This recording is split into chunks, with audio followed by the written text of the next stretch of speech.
Hey everyone, and welcome back to the channel. With Halloween just around the corner, everyone's getting into that spooky spirit. We all love a good ghost story, right? But sometimes the scariest tales aren't about haunted castles or ancient curses. They're the ones whispered on dark streets, the ones that feel a little too close to home. Tonight, I've gathered 5 of the most unsettling 2-sentence horror stories from across the internet, all centered around that one night of the year when the veil between worlds is at its thinnest, Halloween.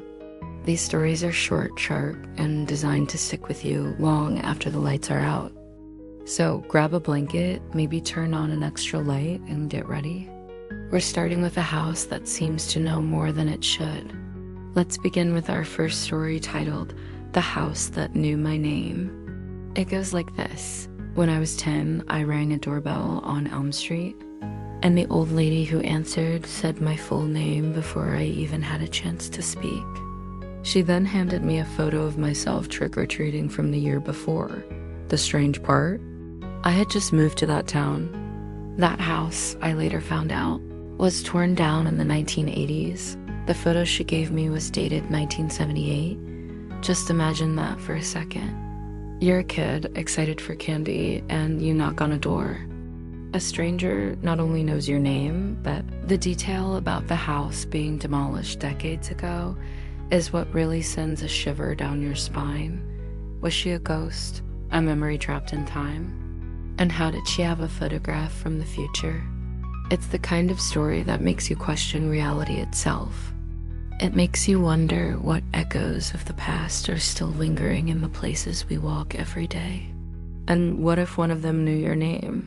Our next story is called The Mask. This one taps into a classic horror trope, the silent, mysterious follower. Here it is. A tall man in a cracked clown mask followed me from house to house. He never spoke, never begged for candy, just followed. When I told my mom about it, she went pale and said that the same man used to follow her when she was little. That same cracked clown mask was later found buried under our porch, still smiling. This one is terrifying on so many levels. First, the image of a silent clown is universally creepy. The fact that he doesn't want candy, doesn't interact, just observes, is deeply unsettling, but the real horror comes from the generational connection. This isn't a random encounter. It's a pattern, a curse almost, passed down from mother to child. And the final line, finding the mask buried under their own home, it's a violation. The threat wasn't just on the street. It was part of their foundation, a hidden secret waiting right beneath their feet. It makes you wonder what other family traditions are being passed down without anyone knowing. It's a chilling thought. Moving on to our third story, The Candy That Screamed. This one preys on the one thing every kid looks forward to on Halloween, the candy. But what if the treat wasn't a treat at all? The story goes, I bit into a caramel and heard a tiny faint scream inside my head. When I spit it out, it was full of teeth, baby teeth. The next morning, my little brother's teeth were gone, every single one. Ooh, this one is pure body horror. The thought of biting into something and finding teeth is repulsive enough, but the story takes it a step further. The scream in the head, the discovery of baby teeth, it's all incredibly disturbing, but the final reveal is the true nightmare. The connection to the little brother's missing teeth, from a disgusting prank into something supernatural and malicious. It implies a kind of dark magic or a cruel transaction. Someone or something traded the brothers. It completely ruins the innocence of trick-or-treating and makes you want to inspect every single piece of candy with a microscope. Our fourth story is called The Quiet Street. This one is about getting lost, about taking a wrong turn and ending up somewhere you were never meant to be. It reads, I took a wrong turn while they all held out their candy bowls, but when I looked closer, I realized none of them were breathing. I ran home as fast as I could and checked Google Maps. That street doesn't exist. This is a fantastic example of atmospheric horror. The initial scene seems normal, a street full of kids trick-or-treating, but the silence is the first clue that something is wrong.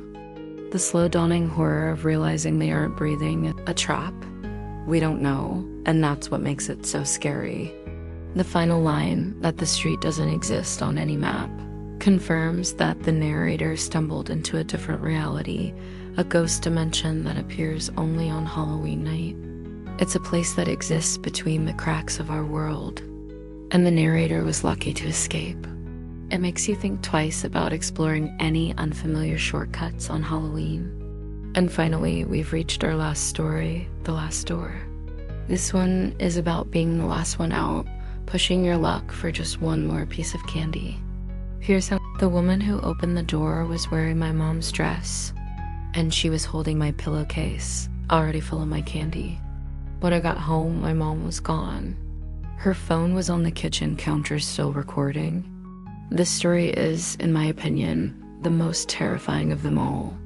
It's a doppelganger story, but with a deeply personal and horrifying twist. The details are what make it so effective. The woman wearing the mom's dress, holding the kid's own candy haul, it's a complete and terrifying replacement. It's the ultimate violation of home and safety. The final sentence is just a punch to the gut. The mom is gone, but her phone is still recording. What did it capture? The moment she was replaced? The sounds of the struggle? The story leaves us with that awful, unanswered question, forcing our imaginations to fill in the most horrifying blanks. It's a perfect, dreadful ending. And there you have it, 5 stories that prove you didn't need a lot of words to create a whole lot of fear.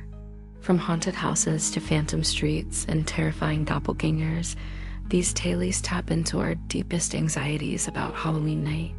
They remind us that sometimes the scariest monsters are the ones we find in the most familiar places.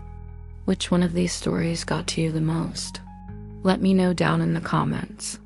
I'd love to hear your thoughts or even your own 2-sentence horror stories. Thank you so much for hanging out with me tonight. If you enjoyed these spooky tales and want more content like this, please hit that like button and consider subscribing to the channel. It really helps me out and ensures you won't miss our next dive into the dark and mysterious. Stay safe out there, check your candy, and have a wonderfully spooky Halloween. Until next time.